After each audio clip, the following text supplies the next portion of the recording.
Olá, pessoal, tudo bem com vocês? Eu sou o professor Marlon, professor de língua portuguesa.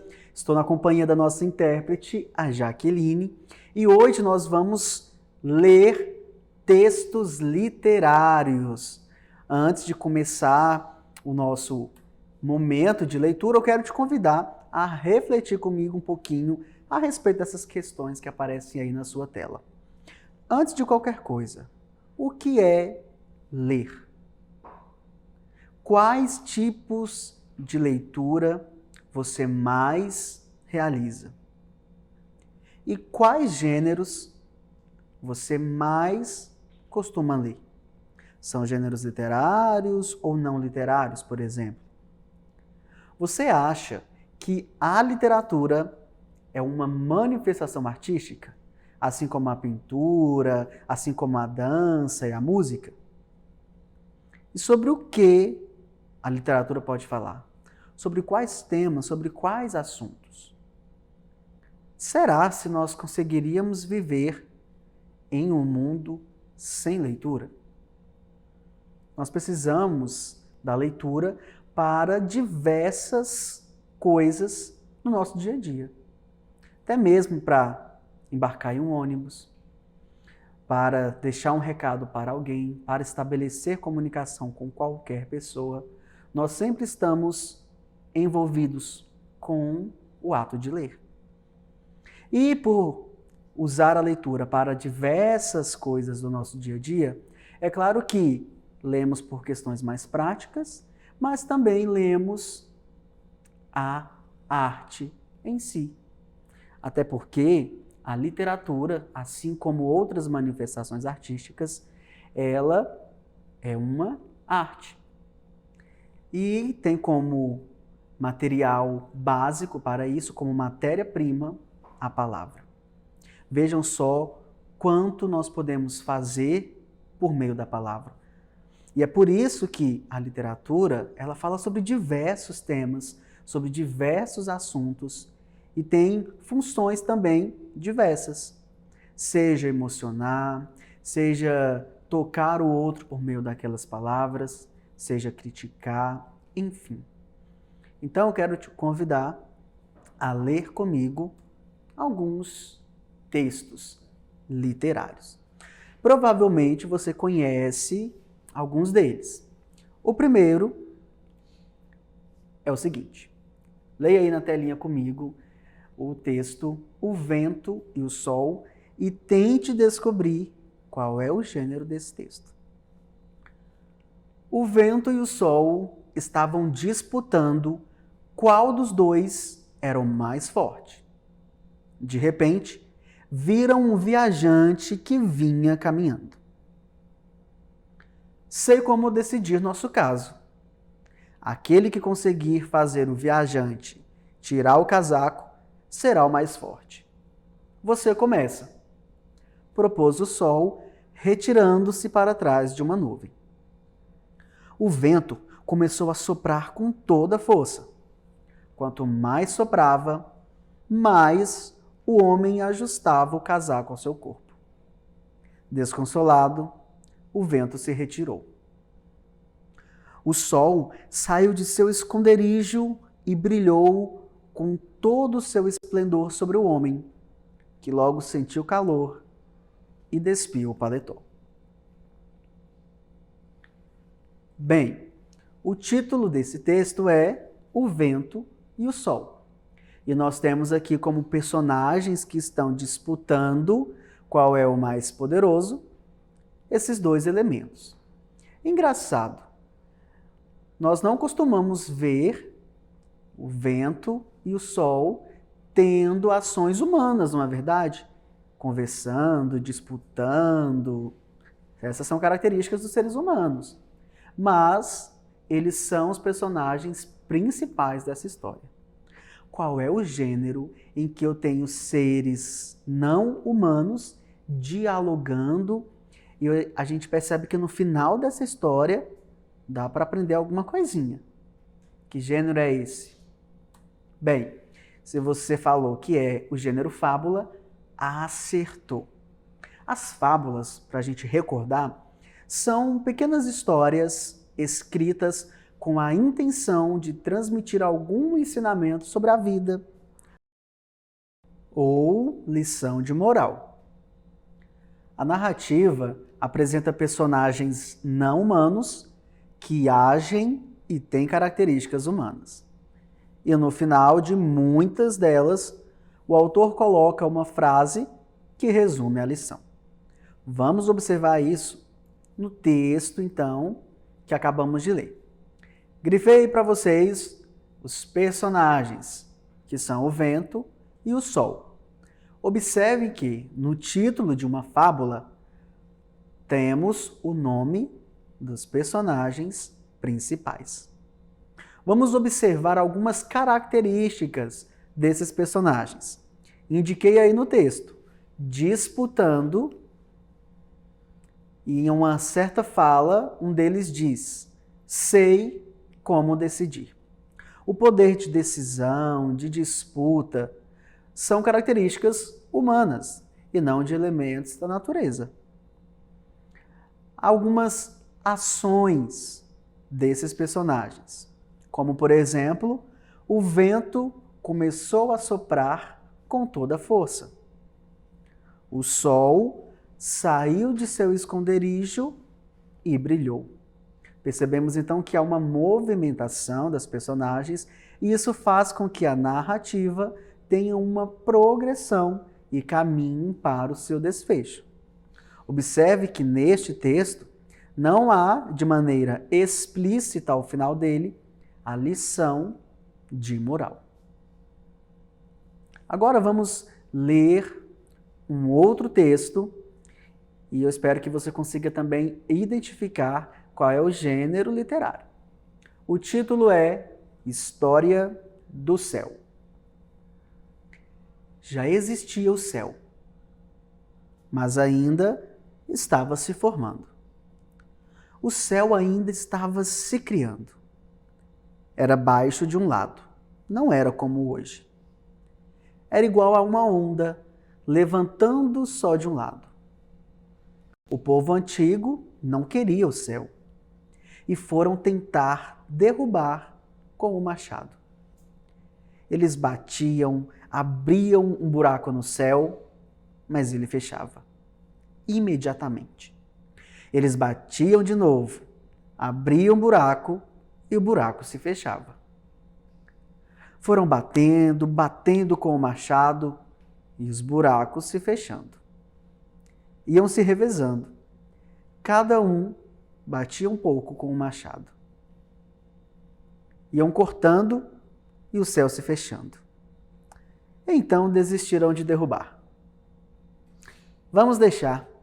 Não estamos conseguindo cortar o céu. Foi assim. Assim que o povo antigo tentou derrubar o céu. Assim que se criou o céu. E aí, você conhecia essa história a respeito da criação do céu? Será se nós podemos comprovar cientificamente dessa forma a criação do céu? Pois bem, essa é uma tentativa de explicação e é uma história que vai sendo transmitida oralmente de geração por geração e vai se cristalizando aí na nossa sociedade como o quê? Como uma lenda. Essa história é uma lenda. A lenda é um gênero narrativo muito popular que é transmitido de forma oral. As lendas são importantes na história da cultura oral brasileira, uma vez que funcionam em muitos povos como forma de compartilhar um saber, transmitindo então para as gerações seguintes. E como as lendas são criadas no imaginário popular, elas não podem ser comprovadas cientificamente. E muitas surgem a partir de fatos históricos que são modificados com o tempo e ganham esse caráter maravilhoso, como, por exemplo, ir cortando o céu com machado. Possuem características religiosas e mitológicas.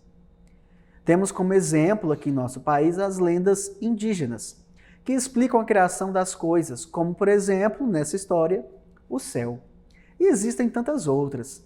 A lenda da mandioca, a lenda da lua, das estrelas, enfim. Essas histórias procuravam explicar a criação de tudo que nós temos hoje. E então eu te pergunto, quais lendas você conhece? Conhece muitas? Dessas que eu mencionei, por exemplo, conhece alguma? E dessas lendas que você conhece, qual é a importância delas para a nossa cultura? E qual é a diferença, então, entre lenda e mito?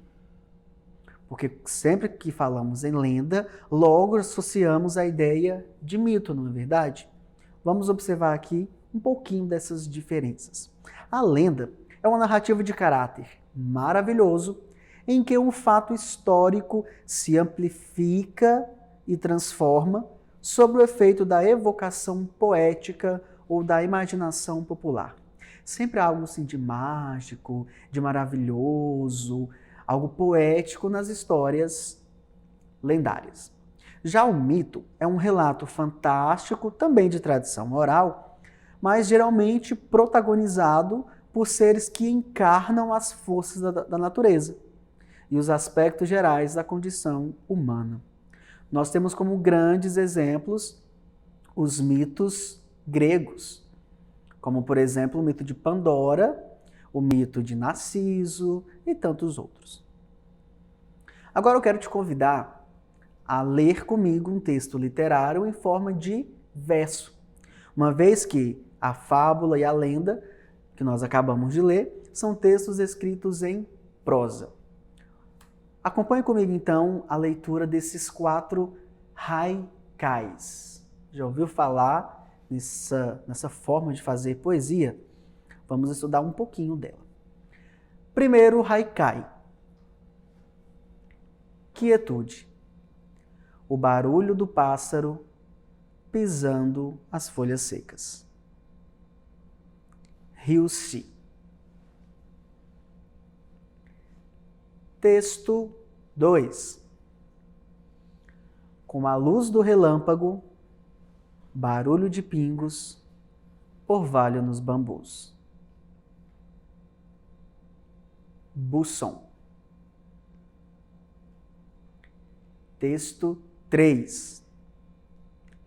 Borboletas e aves agitam voo, nuvem de flores. Haikai de Matsu Basho. Texto 4. Haikai do mesmo autor. O sol de inverno a cavalo congela a minha sombra. Professor, são textos curtos, mas complexos. Vamos entender juntos? Bem, nós temos aqui, então, os 4 poemas, todos eles com a mesma estrutura. Observem que todos eles são compostos por 3 versos. E são poemas de autores diferentes, vocês notaram? Só que eles têm algo em comum. Todos eles, de alguma forma, estão falando sobre o quê? Sobre elementos da natureza. E observe que, compondo aqui a nossa tela, ainda temos algumas imagens. Vejam só, 4 árvores. Por que será que eu inseri essa imagem das árvores com os poemas? Porque, se você notar, cada um deles vai falar a respeito de uma estação do ano. Observe aí os termos destacados. No poema número 1, nós temos, por exemplo, folhas secas. Qual é a estação do ano em que comumente encontramos muitas folhas secas das árvores? Primavera, verão, outono ou inverno? Certamente o outono. Vejam agora o texto 2. Nós temos aí luz do relâmpago, pingos. Então, qual é a estação do ano em que a chuva, forte luz, é claro que aqui está mencionando a luz do relâmpago, né? O momento que pressagia a chuva. É o verão. O verão é a estação de muito calor e de muitas chuvas. Vejamos agora o texto número 3. Temos, por exemplo, borboletas, flores. Qual é a conhecida estação das flores? Primavera. E o texto 4 nós temos já a palavra aí bem explícita, inverno, congela. Então, a estação do frio, o inverno. Observe então que todos esses haikais estão olhando para a natureza em algum momento do ano, em alguma das estações. Bem, vamos então estudar um pouquinho sobre essas características do gênero haikai. É uma modalidade poética de origem japonesa. Então, vejam só que nós estamos lendo aqui um texto que vem lá do Oriente. Sua estrutura é fixa, é composto por apenas 3 versos, como você viu agora há pouco. Então, é um poema objetivo, sintético, muito curto.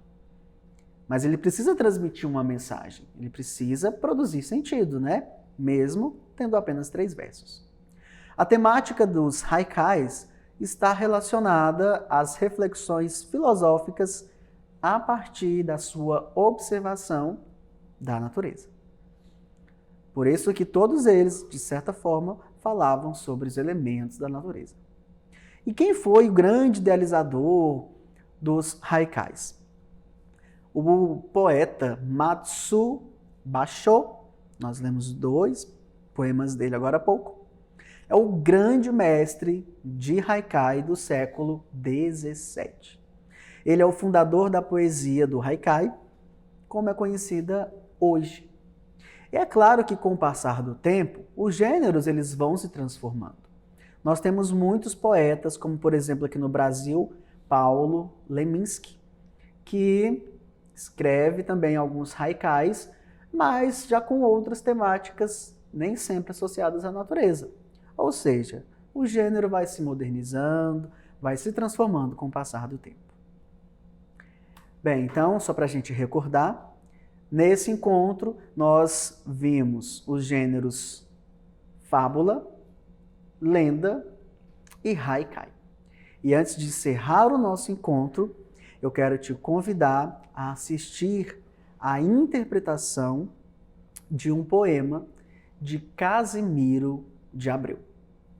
Não saia daí, foi muito bom estar com vocês. Acesse o portal Conexão Escola para realizar uma atividade relacionada ao conteúdo do nosso encontro. Até breve. Tchau, tchau. Casimiro de Abreu, a valsa. Tu ontem na dança que cansa, voavas com as faces em rosas formosas de vivo, lascivo carmim. Na valsa tão falsa, corrias, fugias, ardente, contente, tranquila, serena, sem pena de mim. Quem dera que sintas as dores de amores que louco senti. Quem dera que sintas, não negues, não mintas, eu vi. Valsavas, teus belos cabelos já soltos, revoltos, saltavam, voavam, brincavam no colo que é meu. E os olhos escuros, tão puros, os olhos perjuros, volvias, tremias, sorrias para outro, não eu. Quem dera que sintas as dores de amores que louco senti. Quem dera que sintas, não negues, não mintas, eu vi. Meu Deus, eras bela, donzela, valsando, sorrindo, fugindo qual silfo risonho que em sonho nos vem. mas esse sorriso tão liso que tinhas nos lábios de rosa formosa, tu davas, mandavas a quem? Quem dera que sintas as dores de amores que louco senti. Quem dera que sintas, não negues, não mintas. Eu vi. Calado, sozinho, mesquinho, em zelos ardendo, eu vi-te correndo tão falsa na valsa veloz. Eu triste vi tudo, mas mudo não tive nas galas das salas, nem falas, nem cantos, nem prantos, nem voz. Quem dera que sintas as dores de amores que louco senti. Quem dera que sintas, não negues, não mintas. Eu vi. Na valsa, cansaste, ficaste prostrada, turbada. Pensavas, cismavas e estavas tão pálida então, qual pálida rosa, mimosa no vale do vento, cruento, batida, caída, sem vida, no chão. Quem dera que sintas as dores de amores que louco senti. Quem dera que sintas, não negues, não mintas, eu vi.